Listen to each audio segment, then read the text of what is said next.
If you look in the Bible at Christian leaders, you find they make a lot of mistakes. Some of those mistakes are just from lack of experience or knowledge. Some of them are actually because of weaknesses of character. You see Peter, for instance, he's told he's going to be a rock. Jesus is going to build a church on him.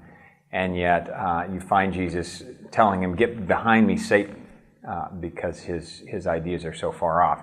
You see Peter on the Mount of Transfiguration being rebuked by God himself, the Father, because of his crazy idea to build 3 tabernacles and his interruption of God's plan. You see Peter running away when he should have stood in the garden. You see him denying Christ 3 times. You see him at the very end of the Gospels going back to fishing, and when Jesus asks him, "Do you love me?" He can't even say, I love you. He says, I like you a lot. And then when he finally gets his commission, he turns to the person next to him and says, Jesus, Lord, what about this man? Yet, none of those mistakes or failures disqualified Peter from leadership.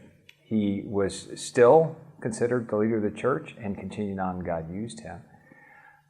So we know that leaders can make mistakes. We know that they do. But then there are some places where we see that one mistake and God's response to that error or that flaw is that he takes that leader out of leadership. That's just the end. One of those that we see is Saul, where he's commanded to destroy all the goods, the people that he takes. And when Samuel comes back, he says, "What's this bleating of sheep that I hear?" Saul explains his situation. And then Samuel says, because you haven't honored God in this, this is the end of your leadership. The kingdom is being taken from you. Boom. No moving back. You find something similar with Moses. Moses, again, makes a lot of mistakes in leadership, but then there's just one moment where God tells him to speak to the rock and the water will come out, and he strikes the rock and kind of explodes at the people. And God says, "No, that's it. No, you're not going to go into the promised land."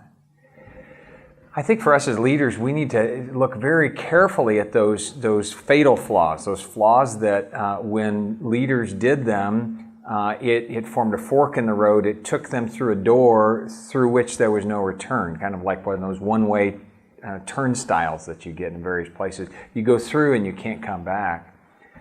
Because if we go through one of those turnstiles, we could be removed from leadership. Maybe not removed from leadership by other people, but removed from God's blessing, removed from God's commissioning. When God removes someone from leadership, then that's the most significant removal of all.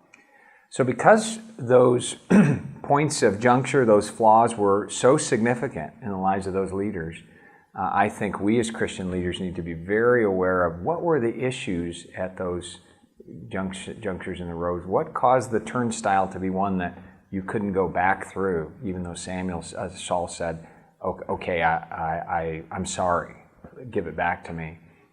Samuel said, "No, it's too late." What are those flaws?